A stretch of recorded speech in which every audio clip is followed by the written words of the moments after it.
Madame la présidente, madame la ministre, mes chers collègues, de quoi le wokisme est-il le nom? Pourquoi nous faut-il être vigilants envers cette théorie de la vigilance? Et que se cache-t-il derrière ce terme qui nous vient d'Amérique? Il a le goût de la revendication des Noirs américains, l'odeur de la révolte des descendants d'esclaves, mais il ne semble en être qu'une indigeste mixture, une usurpation indigne et intolérante. En France, nous ouvrons les maisons des adolescents jusqu'à 25 ans. Rien d'étonnant à ce que nos universités recueillent également les contestations nécessaires aux remises en question à l'adolescence. Mais au-delà de l'indignation érigée en vertu suprême, au-delà du « ni pour ni contre, bien au contraire » de Coluche, s'insinue parfois, et même s'impose, une intolérance envers tous et tout. Voltaire se serait battu pour le droit de s'exprimer de ceux qui ne pensaient pas comme lui.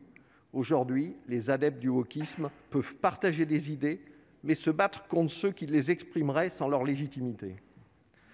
Barack Obama ne serait qu'un blanc à la peau noire et certains homosexuels, des hétérosexuels en couple avec des personnes du même sexe qu'eux.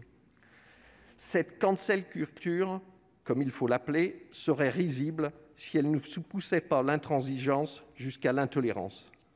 On déboulonne des statuts en dehors de toute contextualisation historique.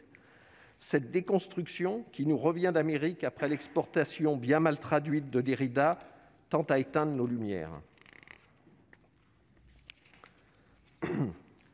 Le disciple d'Alain que je m'efforce d'être ne rendra pas, et je le cite, « mépris pour mépris ». Et pourquoi? C'est qu'au fond du radical qui obéit toujours, il y a un esprit radical qui n'obéit jamais, qui ne veut point croire, qui examine et qui trouve dans cette farouche liberté quelque chose qui nourrit l'immense amitié humaine, et c'est l'égalité. L'esprit d'égalité, c'est d'un côté la résistance, le refus d'acclamer le jugement froid, de l'autre, c'est la confiance en l'homme, l'espoir dans une instruction et une culture égales pour tous. » Fin de citation. Comment tolérer l'intolérance de ceux qui interdisent à une universitaire de faire une conférence dans une université parce qu'elle exprimerait des idées différentes? Le wokisme s'oppose à l'universalisme en refusant le débat, les échanges, le brassage des idées d'où jaillirait des concepts, une pensée supérieure.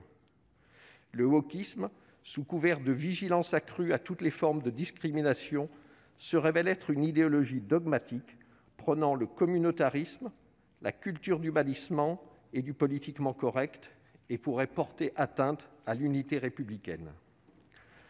À trop avoir privilégié l'excitation de l'esprit critique, certes nécessaire, mais qui doit s'exercer face à l'affirmation de nos valeurs de liberté, d'égalité, de fraternité, essentielles, et que nous avons établies au fil de notre histoire et des progrès de la science, nous laissons notre jeunesse dépourvue de repères, entre ou contre lesquels se construire, et qui se perd hors des limites que nous avons su tracer.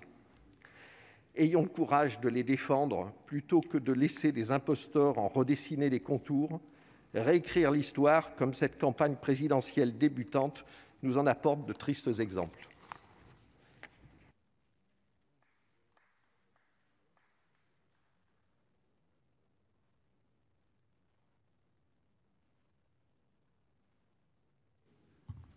Madame la présidente, mesdames, messieurs les sénateurs, monsieur le sénateur Filard, vous avez fait un plaidoyer à l'unité républicaine qui illustre qu'en réalité ce débat est un débat évidemment au sein de nos universités mais également dans notre société.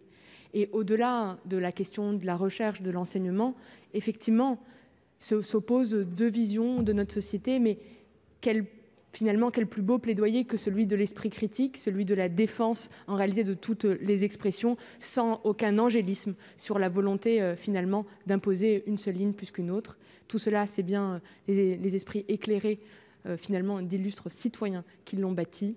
Merci, monsieur le sénateur. Merci, madame la ministre.